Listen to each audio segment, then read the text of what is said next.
notice how some transitions are really smooth? And some are just not at all. They can be pretty awkward, like this. We are all in a big transition at the moment on various different levels. As a nation, we're moving out of lockdown into not having any restrictions in the end.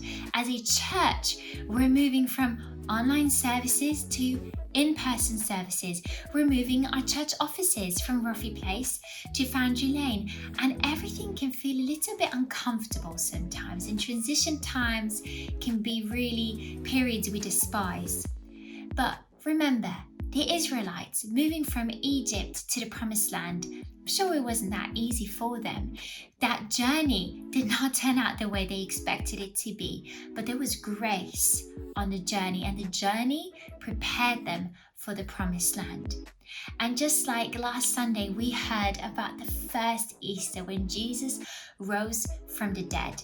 It must have been quite strange for the disciples at first, going from Jesus being dead to being risen again, and how when he went into heaven and ascended and commissioned them and the Holy Spirit came, there was quite a time of transition in there, but that time got them ready for what was to come. Here's what the scriptures say about God being with us. Two very famous passages that we're going to read right now. One is found in Jeremiah 29:11. It says, "For I know the plans I have for you, declares the Lord.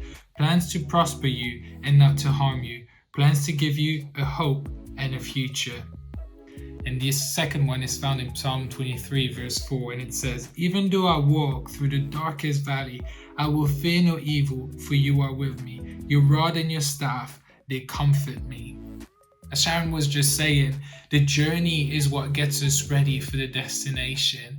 And in those scriptures, we see that God is with us. He does not leave us in those times of transition. He is for us, and he stands side by side with us through it all.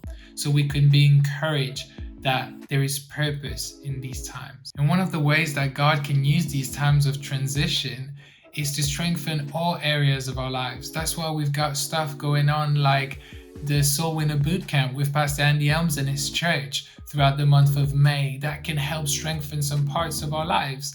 We've got small groups that help strengthen our relationship with one another, the marriage course or Alpha. So all of these things are there in the time of transition to strengthen us and prepare us for what is ahead.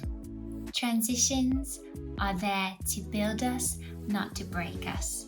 And if you're finding this transition particularly hard at the moment, that's okay. It can feel awkward and clunky sometimes, just like moving a house. When you're living amongst boxes and you're not really where you want to be, it's okay. There is grace in the journey. And we're here for you. Just want to remind you that we have a congregation prayer meetings on Wednesday at 8 p.m.